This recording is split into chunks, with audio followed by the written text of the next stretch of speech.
Peut-être qu'aujourd'hui, tu es dans un stade de ta vie où tu as envie de changement, mais ça bloque. Peut-être que tu as envie de changer de vie pro, l'élan qui est là, mais t'arrives pas à passer à l'action, il y a un truc qui bloque, quoi. Ou peut-être que tu as envie de changement dans ta vie perso, je sais pas, de changer de lieu de vie, de changer de mec, mais t'arrives pas à passer à l'action.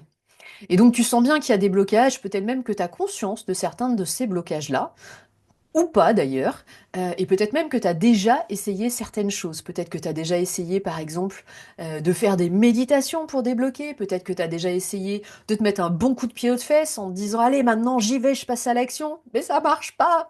Ou peut-être que tu as même déjà essayé des exercices de nettoyage, des croyances limitantes, des exercices de psychologie positive. Et en fait, tu te rends compte que bah, ça bouge pas, quoi. Tu n'arrives pas à passer à l'action. En fait, l'idée, c'est de comprendre que c'est pas que tu manques de volonté et que tu dois te mettre un plus gros coup de pied aux fesses, c'est juste qu'en fait, derrière ces blocages, il y a quelque chose de beaucoup plus profond. Et en fait, quand tu utilises des outils comme ça, un petit peu qui vont en surface, c'est comme si tu enlevais le haut d'une mauvaise herbe, mais en fait, les racines sont toujours là. Donc ta mauvaise herbe, elle va continuer à être là, et donc ton blocage va continuer à être là. Dans cette vidéo, mon idée, c'est de te partager ce qui se cache derrière les blocages. D'où ils viennent, ces blocages, comment ils se manifestent dans ta vie, et surtout, comment tu vas pouvoir t'en libérer. Et donc pour ça, je vais te faire un partage d'écran et je vais te proposer une petite métaphore pour t'aider à comprendre tout ça. Donc pour parler des blocages, je vais utiliser la métaphore de l'iceberg. Et on va partir du principe qu'il y a, bah, comme dans un iceberg, il y a des faces émergées et des faces immergées. Et en fait, dans la face émergée qui sort de l'eau, ce sont tous les freins visibles. Les croyances limitantes, les injonctions, les schémas répétitifs. Donc je vais te donner rapidement des définitions de ce que c'est. Mais avant ça, je veux juste que tu vois sur ce schéma-là que, tu vois, il y a une partie qui est vraiment la face émergée de l'iceberg avec toute une profondeur derrière, une espèce de racine profonde. Et après, tu as un petit bout de glace qui est là tout seul, où là, il n'y a rien dessous pour le coup. Et donc en fait, l'idée, c'est vraiment d'aller différencier les deux. C'est de te dire que tu as des freins visibles, certains qui ont vraiment une racine et une racine émotionnelle forte, une empreinte émotionnelle. Et donc cela, très clairement, de freins, ça va être compliqué d'aller s'en séparer et d'aller les nettoyer juste en t'attaquant à la face émergée, parce que la racine est encore là. Et à côté de ça, tu as des freins visibles qui, eux, n'ont pas d'empreinte émotionnelle, n'ont pas de racines, ou pour le coup, un petit nettoyage de croyances, un petit truc hyper simple, ça va pouvoir t'aider à aller te libérer de ces freins-là. Mais tu vois bien la différence que, y en a un quand même qui est hyper gros par rapport à l'autre. Et ben ouais, en fait, les freins visibles où il y a des empreintes émotionnelles, bah c'est ce qui compose la majorité de nos freins. Donc, je vais essayer d'être assez efficace dans mes explications. Reste bien jusqu'au bout et je te donnerai des exemples hyper concrets. Trois exemples où vraiment tu vas comprendre tout le schéma. Et peut-être que d'ailleurs ces exemples vont pouvoir te parler et résonner pour comprendre certaines choses que tu portes. Donc on va s'attaquer d'abord à la partie vraiment ces freins visibles qui sont avec une empreinte émotionnelle. Donc ces freins derrière, il y a des peurs conscientes. Alors, je te donne rapidement des définitions. Donc tu peux avoir des croyances limitantes. Les croyances limitantes, une croyance en fait, c'est de te dire qu'il y a une réalité et que toi tu interprètes la réalité à ta manière et que potentiellement ton voisin, avec la même réalité, il va l'interpréter d'une autre manière. En fait, c'est un peu comme si tu portais des lunettes qui te font voir le monde d'une certaine couleur, ou en tout cas avec une certaine empreinte, on va dire ça comme ça. Donc par exemple, tu as la croyance limitante de il faut avoir un diplôme prestigieux pour réussir. Et donc on va dire, il y a écrit ça sur tes lunettes, ou en tout cas il y a une couleur du il faut avoir un diplôme pour réussir. Et donc tu vas voir le monde avec ces lunettes-là. Et toutes les expériences que tu vas voir, tu vas les interpréter avec ces lunettes-là. Tu vas dire, bah ouais, celui-là, regarde, il a essayé de se lancer, il n'a pas réussi. Bah c'est pas parce qu'il a un diplôme prestigieux. Alors que regarde, Emmanuel Macron, il a réussi, bah c'est parce qu'il a un diplôme prestigieux. Et en fait, tu vas tout interpréter avec ça. Alors, t'as certaines croyances qui sont aidantes, t'as certaines croyances qui sont neutres, mais en fait, aujourd'hui, t'en as certaines qui sont clairement limitantes. Et l'idée, c'est d'aller forcément les rencontrer. Je te donne un autre exemple de croyance limitante, ça peut être je peux pas vivre de ma passion, ce n'est pas un vrai métier. Voilà, voilà. Ensuite, tu as des injonctions. Les injonctions, c'est ces petites phrases que tu as intégrées en toi, potentiellement depuis tout petit, et ces petites phrases qui peuvent être sois parfait, fais plaisir, sois raisonnable, choisis un métier stable, ne fais pas trop de vagues. Tu vois, comme des petites règles souvent implicites, on te les a pas forcément dit comme ça, hein, mais des petites règles que tu as entendues de l'extérieur, dans ton enfance potentiellement, donc peut-être dans ta famille, ou peut-être à l'école, ou peut-être dans la société, et en fait, qui te disent grosso modo qui il faut que tu sois pour être aimé ou pas aimé, qui il faut que tu sois pour être une bonne personne ou une mauvaise personne. Et donc ça, c'est des injonctions qu'on porte. Moi, j'ai un bon sois parfait, par exemple. Ensuite, tu peux avoir des schémas répétitifs. Les schémas répétitifs, souvent, on en prend facilement conscience. C'est quoi les schémas répétitifs? C'est un truc où tu sens qu'il se passe un truc quelque part et en fait, tu vas changer ton environnement et il va se passer la même chose. Je te donne des exemples. Professionnellement. Professionnellement, tu es dans un boulot où clairement, t'en fais trop. Tu es en surcharge de travail, tu en fais trop. Tu te dis, bon, bah ouais, ça c'est clairement, c'est mon boss là, il me met trop la pression. Ok, je change d'équipe, je vais avec un autre boss. Tu te retrouves dans une autre équipe avec un autre boss, mais t'en fais trop encore. T'as encore ce truc de j'en fais trop. Ok, tu te dis, bon, bah c'est peut-être dû à l'entreprise. Tu changes d'entreprise. Tu changes d'entreprise, t'en fais trop encore. Et là, tu te dis, bon, bah, je vais me mettre à mon compte, comme ça, au moins, j'aurai plus de boss ni rien du tout. Tu te mets à ton compte, et là, t'as encore le schéma, j'en fais trop. Et peut-être qu'il y a un truc en toi qui est, grosso modo, pour être reconnu, j'ai besoin d'en faire trop. Tu vois, il peut y avoir un schéma comme ça derrière. Mais tu peux aussi avoir un schéma dans le perso, qui peut s'exprimer d'ailleurs dans le perso et dans le pro. Un schéma, je sais pas, par exemple, tu as un schéma de soumission avec ton conjoint, et en fait, tu te rends compte que tu as potentiellement aussi un schéma de soumission avec ton boss. Et tu changes de conjoint, et tu te rends compte que tu as encore un schéma de soumission. Bon bah voilà, ça c'est des schémas qui vont se répéter. Si tu changes quelque chose, peut-être dans ton extérieur, ça va être encore là. Et donc en fait, derrière ces freins, il y a des peurs. Donc je t'ai dit, il y a une charge émotionnelle. Donc là, il y a peut-être des peurs déjà qui sont des peurs conscientes, c'est déjà pas mal. Et après, tu vas voir qu'on ira voir qu'il y a des peurs potentiellement inconscientes. Mais dans les peurs conscientes, tu peux avoir la peur de manquer d'argent, tu peux avoir la peur de ne pas être à la hauteur, tu peux avoir la peur de l'instabilité, tu peux avoir la peur du regard des autres. Et en fait, toutes ces peurs-là, derrière, elles vont te créer des freins, elles vont te créer des croyances, des injonctions, des schémas, euh, qui vont faire que bah, tu vas te bloquer dans ta vie. Mais alors, qu'est-ce qu'il y a derrière? Et donc, ce que je te disais, c'est que si tu t'attaques juste à la surface, bah, en fait, tes racines seront toujours là. Donc, l'idée, c'est d'aller comprendre ce qu'il y a derrière. Donc, qu'est-ce qu'il y a derrière? Eh bien, on part de très loin et on part d'empreintes du passé. J'ai appelé ça des empreintes. En fait, tu peux avoir des blessures que tu as vécues dans ton enfance, des blessures que peut-être tes aïeux, tes parents, grands-parents ont vécues et qui créent une empreinte émotionnelle, ou des blessures, si tu y crois, qui sont des influences de vie antérieure, donc des blessures karmiques que tu portes. Les blessures, ça peut être quoi? Ça peut être... il y a Lise Bourbeau qui a un livre sur les 5 blessures. Alors attends, que je les oublie pas toutes, parce qu'à chaque fois j'en oublie une. Tu peux avoir la blessure de rejet, la blessure d'abandon, la blessure d'humiliation, la blessure de trahison, la blessure d'injustice. Et moi j'aime bien rajouter ce que Lise Bourbeau ne partageait pas, qui est la blessure d'abus, que ce soit un abus physique ou un abus psychologique. Mais voilà, tu peux avoir des blessures, et donc ce que je t'indique là, c'est que les blessures, tu peux soit les vivre dans ton enfance, c'est-à-dire tu as un événement dans ton enfance que tu vis, soit tu les portes de tes parents, grands-parents, soit donc en vie antérieure, en karmique, voire même t'as les trois couches. Et alors là, c'est le pompon. C'est une blessure qui a une grosse charge émotionnelle.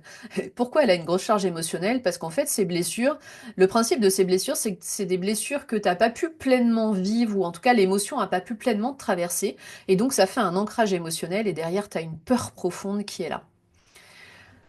Et donc, cette peur profonde, je fais le schéma et ensuite je te donne des exemples pour bien que tu comprennes, c'est mieux. Purée. Ces peurs profondes, là, on était, tu vois, sur des peurs qui sont des peurs conscientes, des peurs hyper concrètes. Je te disais, t'as peur de manquer d'argent, t'as peur du regard des autres. Là, on va être sur une notion de peur hyper profonde, genre t'as peur de l'abandon, t'as peur du rejet, t'as peur de l'humiliation, t'as peur de l'impuissance, t'as peur de pas être aimé. Donc tu vois, on est sur des peurs qui sont potentiellement euh, existentielles, qui vont vraiment toucher ton identité, ta valeur, ta sécurité affective. Et donc, qu'est-ce qui se passe? Notre inconscient, il est super bien fait, c'est-à-dire que tu as vécu des trucs ou tu portes des trucs potentiellement qui te créent ces peurs profondes. Ton inconscient, qu'est-ce qu'il va faire? Il va se dire, mais moi, j'en veux pas de ça. En fait, je l'ai déjà vécu ou je l'ai déjà ressenti, mais je veux plus jamais vivre ça. Donc, qu'est-ce qu'il fait? Il va refouler des parties.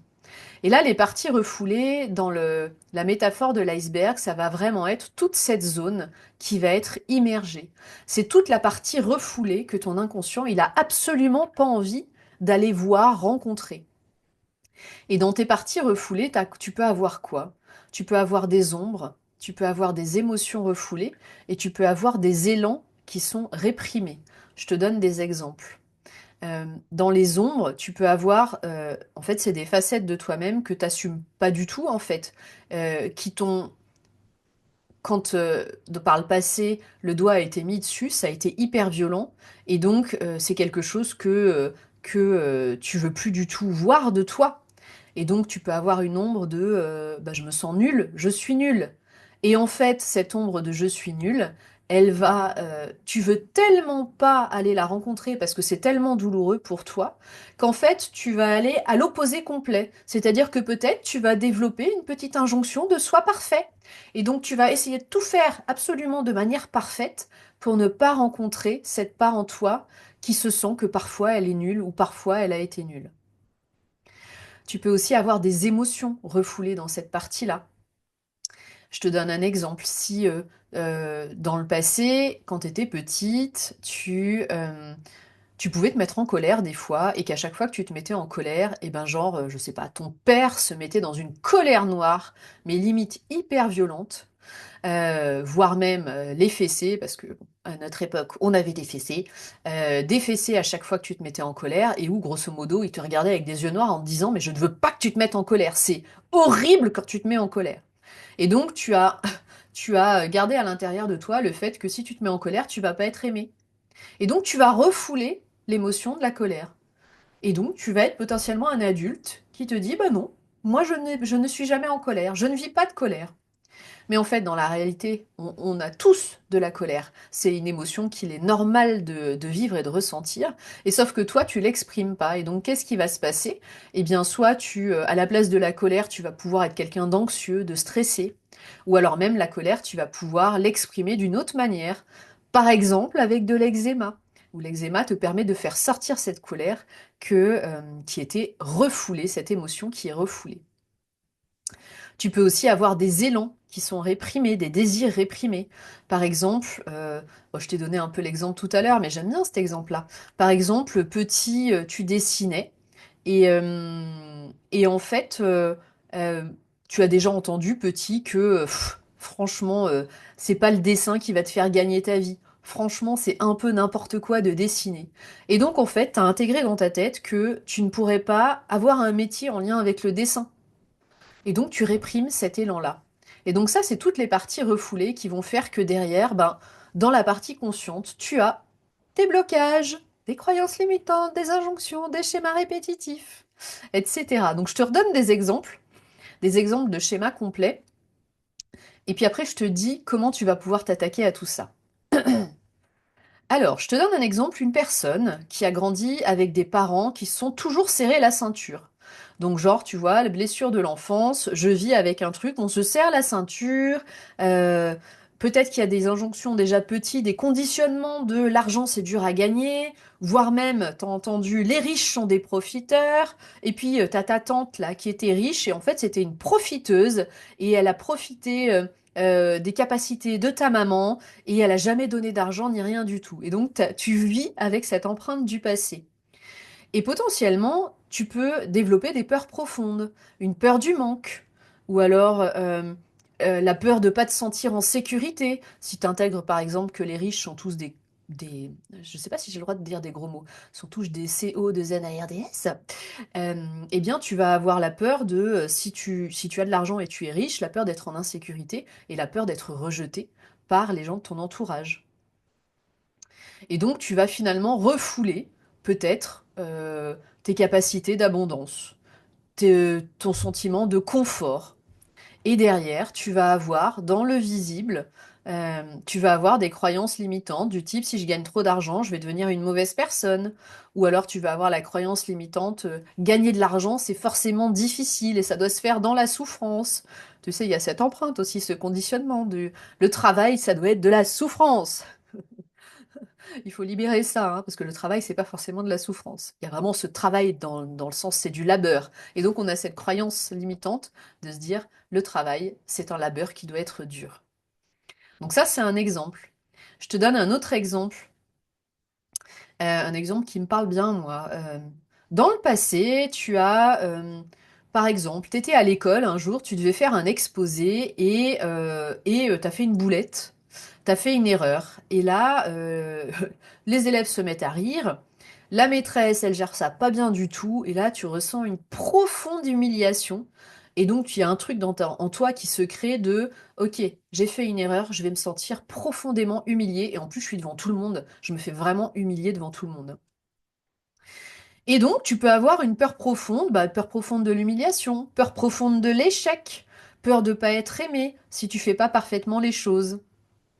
Et donc tu vas refouler cette ombre de je peux faire des erreurs, je peux parfois être nul. Tu vas refouler cette partie-là. Et donc, je crois que c'est l'exemple que j'ai commencé à te prendre tout à l'heure, mais dans les freins visibles, tu vas vraiment avoir une injonction de sois parfait. Donc je vais tout faire absolument parfaitement, je vais me décarcasser pour que tout soit parfait. Mes verdicts, je passerai pas à l'action si c'est pas parfait. Donc en fait, souvent, je vais procrastiner ou alors je vais me limiter ou alors je vais pas passer à l'action. Et il y a plein de projets que je vais pas mettre en œuvre parce que je considère qu'ils sont pas parfaits.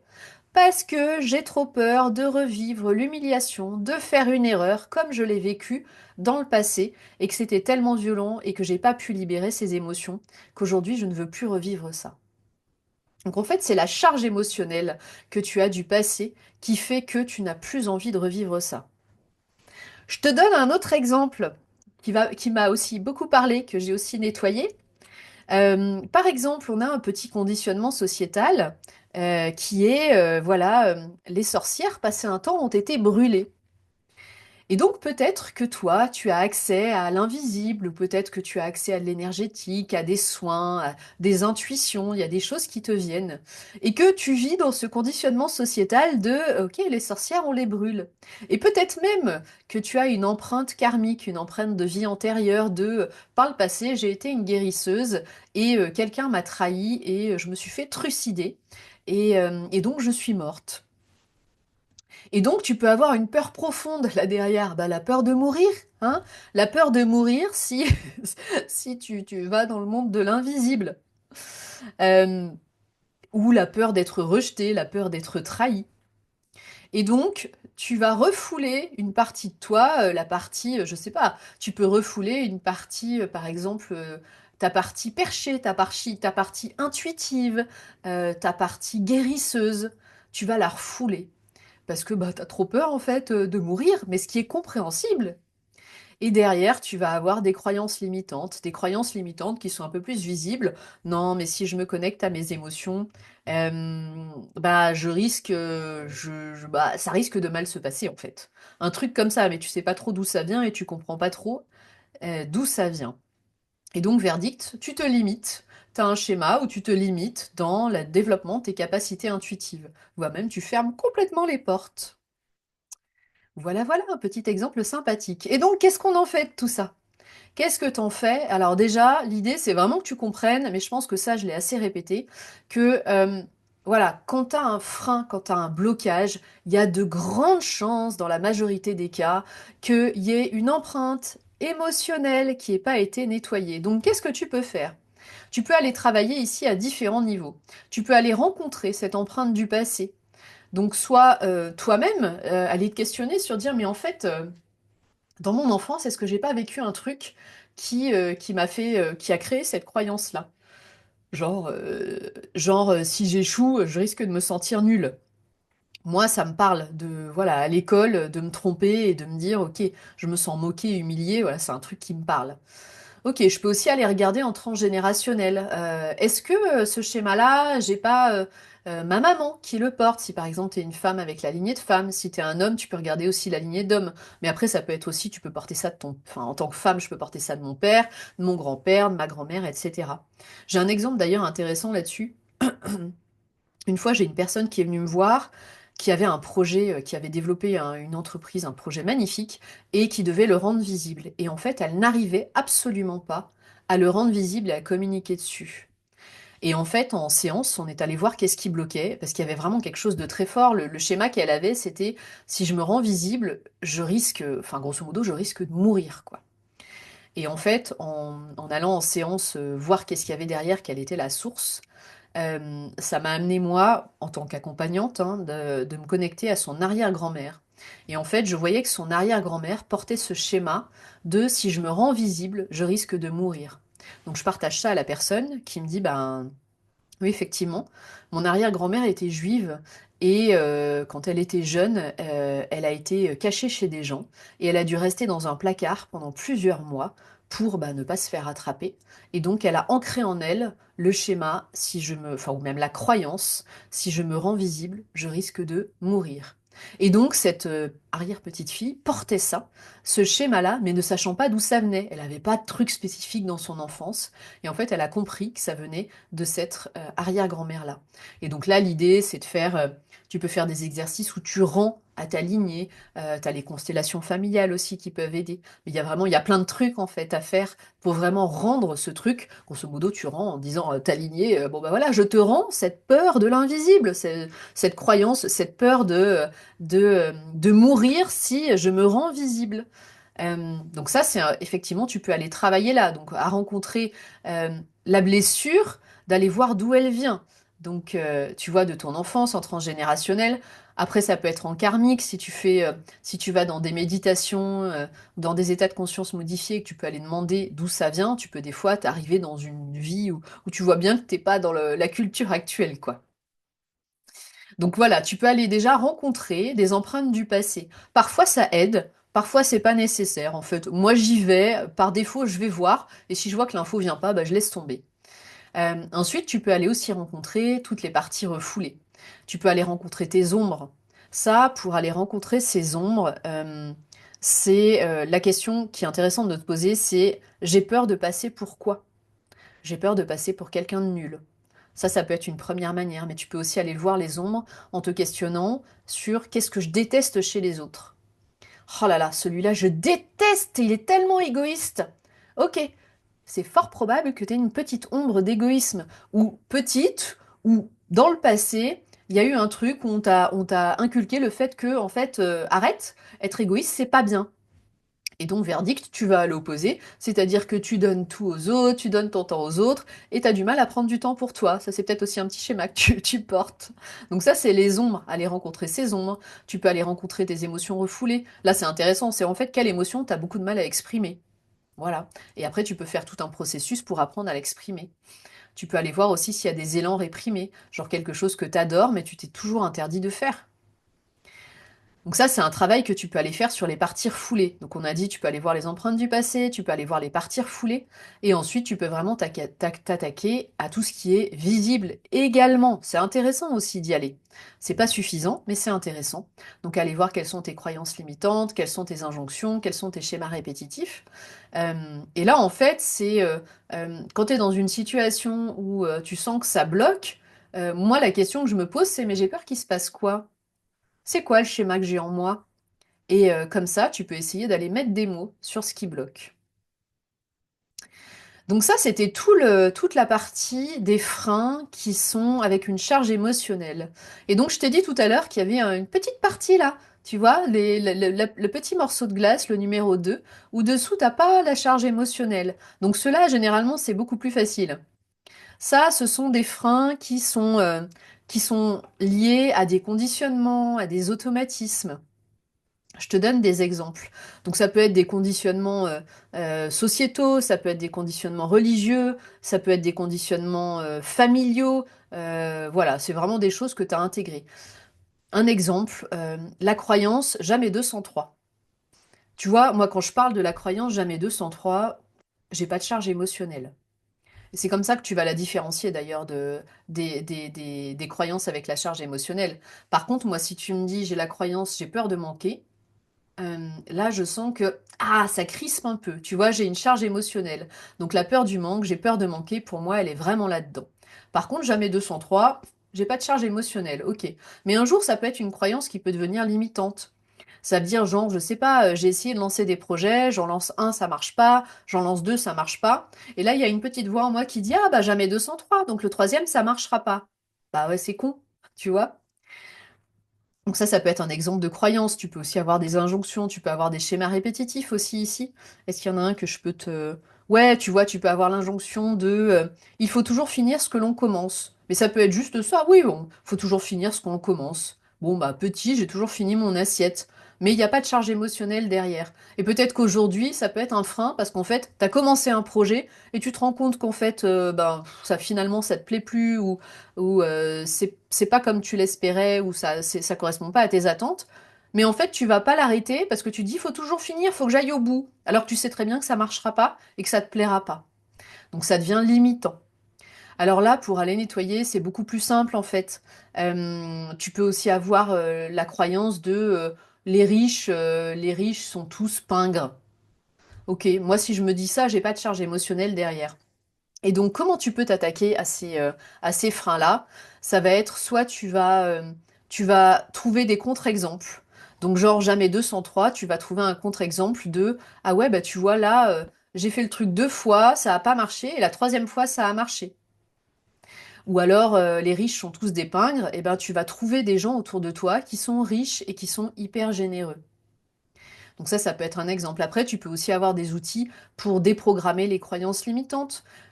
Déprogrammer une croyance limitante, c'est en fait, quand t'as pas de charge émotionnelle, juste tu vas aller regarder comment tu pourrais transformer cette croyance en une croyance aidante. Euh, Par exemple, les riches sont tous des pingres, tu peux peut-être le transformer en la croyance je peux être riche et être généreuse. Et juste en fait, tu te dis ça et tu te répètes ça. Et en fait, comme il n'y a pas de charge émotionnelle, c'est quelque chose qui va switcher en toi très rapidement et qui peut changer en toi très rapidement. Voilà, écoute, je pense que je t'ai tout dit là-dessus. J'espère que tu auras plus de clarté sur ce qui fait que certains blocages, t'arrives pas à à les faire sauter aussi facilement.